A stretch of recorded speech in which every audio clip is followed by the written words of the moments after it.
Yo friends, welcome to what feels like the beginning of winter, even though we're not quite in December yet. I want to show you today what I've been doing to store trees and tree seeds to get them through the hard frosts of winter here in Zone 6A. We'll occasionally get to single digits. I'm also going to show you what I'm doing to winterize my garden beds and get them ready to go for spring. There's a lot of work to do now in preparation for the growing season here in 4, 5, 6 months. So first up, this here is my tree nursery where I'm growing hundreds, if not probably thousands of fruit and nut trees, berry bushes, etc. from seed. I'm growing most of them here in these air prune beds. I've talked about this in other videos, but the idea of these beds is fairly simple. There's a mesh bottom and a nice gap underneath. So as these long taprooted trees like pawpaw and hickories grow their taproot down, it hits air at the bottom and it self-prunes. These air prune beds also allow me to grow a lot of trees in a pretty tight space. Each one of these beds will fit 200 plus trees in it, and I'll sell them out as 1-year-old seedlings. A lot of them are between 1 and 2 feet tall. So they're small, but they are healthy and strong. So I was growing them in these beds over the summer.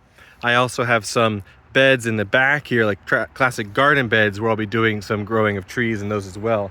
I've dug everything up for the year to get it ready for shipping, and this is where it's stored right now. This is a process called healing in. So I've healed in these trees, which really, if you think about it, you're just mimicking nature. These trees want to be planted with their roots under soil, and that soil insulates them and protects their roots from being completely hard, solid, frozen masses in the midst of a hard winter. So what I'm doing is I'm mimicking that, but I'm creating it in such a way that I can still pull out and access these trees. If I had to dig up each tree from soil every time someone made an order, I would just never be able to send out trees to people. It'd be way too much work. So this is just a big pile of wood chips, a couple feet deep and wide. I wanted to make sure to insulate not just on top, but the sides of the roots too. So I made sure there was at least a good couple of inches, if not a foot, of wood chips on the side. I'll probably even come through here with the wheelbarrow shortly and just add more wood chips on each side just to further insulate it. I would really hate to lose these trees to a hard frost. And what I've done here is fairly simple. I've bundled all the trees together into a selling block and I've labeled them well.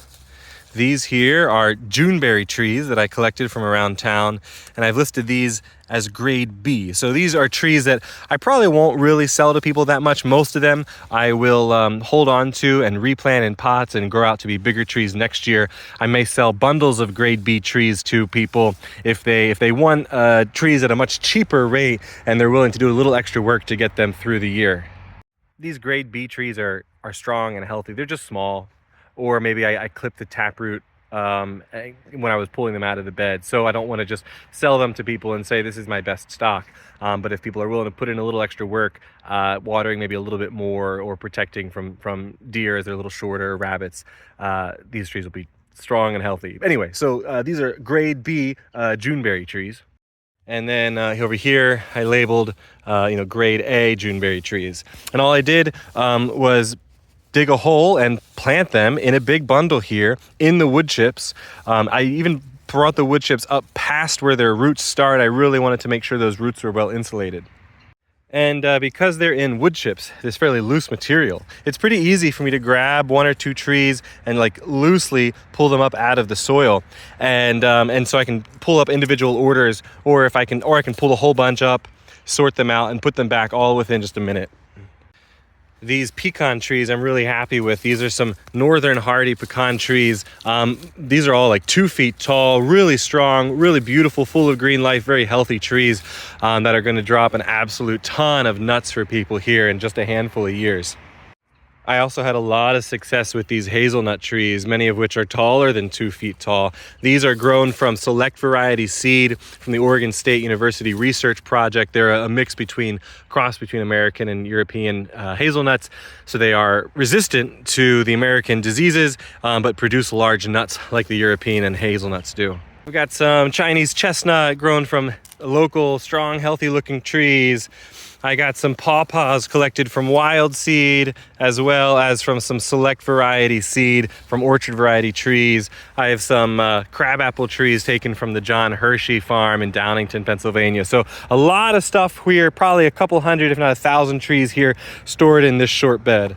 And they'll last all winter long, probably December, January.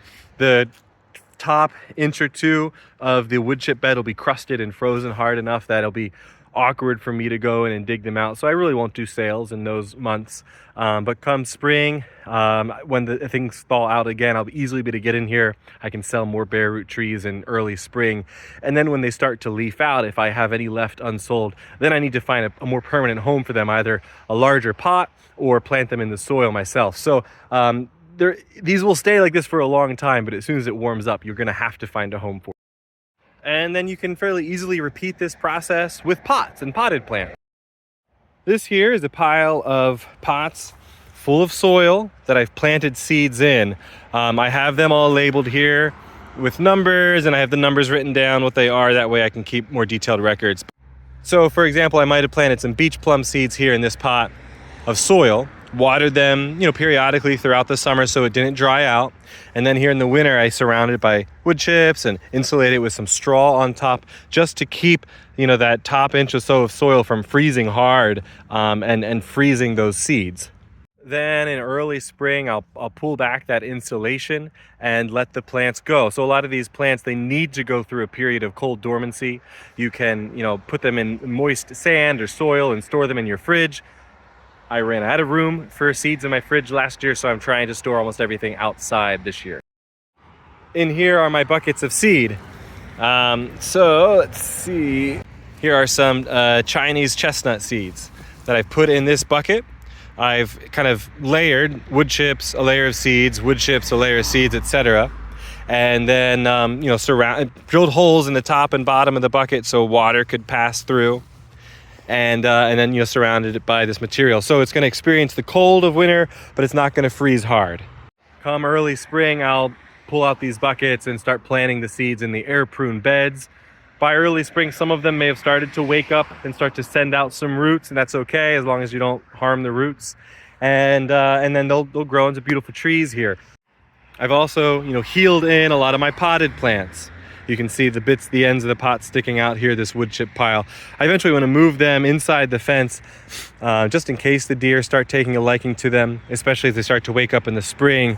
But this has been really easy, because when they start to wake up in the spring, you don't need to worry about them moving out of the bed right away. You can take your time with these. So, because these are all plants in soil, in pots. And this is still, a good time. I can walk around here, grab stuff out and sell it to people as they want and as they need, and I can pull it out really easily. So you can heal stuff in wood chips. You can also do it in straw. You can insulate really well as long as they are protected from a hard frost. And this is what I've been doing with my garden beds this year. So these are all brand new. There was a small little garden plot kind of here when we first moved to the property. And all of this is new pretty much to this year. So this is a row of perennial kale. I got to plant more kale in the spring and finish this out. We make smoothies every morning, so we use a lot of kale. Right now these are carrots, and I'm letting these carrots sit like this as a natural mulch for as long as possible, and then as I pull them out to eat them, I'll use straw to kind of fill in the missing sections. So I think I'll have carrots here that I can pull from for the next month or two until the ground gets frozen hard, and then again in the spring. This arugula is reaching the end of its life, and this year I haven't finished quite making this bed yet, but this is a finished bed here. I've brought in a ton of compost. I've dumped about 6 inches of compost or so, probably more, on top of the soil.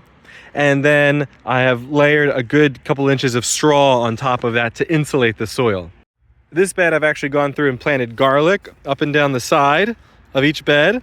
So that way in the spring I could still plant in the middle, probably beans or tomatoes or something, and let the garlic grow on the side. And I've made sure to insulate that. Yeah, I don't want the garlic to freeze real hard over winter either. So layer of straw, and this one has layers of wood chips as its insulation and as its mulch material. It's because this is a perennial bed, so I don't need to worry about planting in here. The wood chips kind of get in the way of planting small seeds. In here there's a row of asparagus running right up the middle, and then strawberries on either side. Same thing here too. This is a perennial bed of honeyberry, a perennial, almost a blueberry-like berry native to Japan and Russia, other northern regions. So honeyberry is in here, and then a blueberry bed along the back fence wall over there. And so I've insulated that, mulched it really heavily, thickly with wood chips. You can use other things for your mulching and your insulation, sawdust, for example. I like to use wood chips as much as possible because I get it for free. I use straw as needed. Again, I mainly use straw on beds where I plan to plant small seeds because I can pull it off really easily in the spring. The wood chips, it's hard to get them all off and leave the soil undisturbed. The straw, I can kind of take a rake and just rake it all off in one bunch, and then I have a fresh, clean soil that I can start planting seeds in. Another thing I'm doing to get ready for spring here, this is my yuck bucket where I have a bunch of grass clippings and water in here, and that's just been fermenting and yucking it up all summer long. And I use this as a big fertilizer. It's full of lots of beneficial microbes.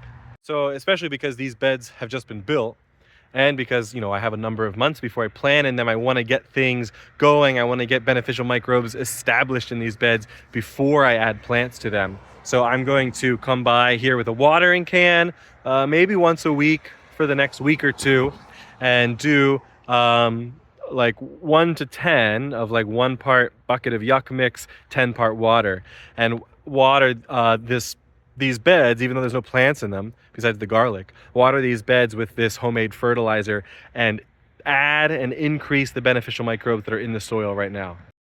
I also have to go through and add acidifying fertilizer here onto the blueberry beds. They weren't super happy this year. I have very heavy clay soil, very neutral soil, so I need to acidify it some. That's a project of mine here in the next few weeks as well. Meanwhile, pulling up lots of lettuce and carrots. This is a natural mulch, and then when I need to, finish this lettuce harvest, pull up all these things of lettuce, I'll come through with more wood chips or straw and finish mulching here on top. These here are beds of tree seed that I have seeded already. So this here is a bed of really cool American persimmons from the John Hershey farm, and pawpaw, select variety, orchard variety pawpaws. So I added compost, and then I planted into it, and then added wood chips on top as a mulch. And then in the back, I have a row of seeds from American ginseng. So same thing there, planted into leaf compost and then added wood chips on top to protect it. So, hopefully in the spring here, I'll have a bunch of American ginseng and pawpaws and persimmons and nut trees and veggies. Just as a quick comparison, I want to show you the other side of my yard, the food forest area. We can compare the level of work I've done in here to the level of work I've done in the food forest. The quick answer is practically nothing. The garden beds, you have to do a lot of fertilizing and adding compost and adding mulch, harvesting, pulling things out, planting. Here in the food forest, everything's planted. I just got to sit around and wait. Thickly mulched with wood chips when I began the project, and now my job mainly in the fall and the winter here is to come in and add wood chips where some weeds are starting to pop through. So I'll pull those out and I'll add wood chips there. Other than that, I've done some work to protect the figs, putting a bucket over top. I'll trim them down, put a bucket over top and mulched around it so that way the fig root ball doesn't get frozen hard. And there's also some living fig above ground inside each bucket that hopefully will really jumpstart the growing process in the spring. But other than protecting the figs, everything in the food forest just takes care of itself. Don't judge me for all the unpicked watermelon. They kind of just self-seeded from last year's unpicked watermelon, and then I had way more than I would ever know what to do with, and I didn't get around. I was so busy with everything inside the fence, I just didn't get around to giving all of these away, even though I gave away many armfuls to people. The food forest right now does cause me some anxiety, mainly just because of like how small everything is. My front lawn that everyone drives past just looks like a giant pile of wood chips with sticks sticking out of it. The neighbors thus far have been very kind, but this gives me a lot of hope. This is a white Nanking cherry that currently is finally taller than me. So I expect, and it has a sister right next to it here. So I expect to get a good number of handfuls of real small cherries out of it this year, but it'll be covered head to toe in beautiful white flowers in the spring. And I hope as people drive by and see some of these plants covered in white flowers and green leaves, they'll start to see that, like, okay, something's going on here that's gonna look beautiful in just a handful of years. Anyway, friends, happy growing. Best of luck winterizing your own gardens and food forests. Let me know what you're doing, and let me know if you have suggestions for something I should be doing different. Always open to learn. Have a great day, friends.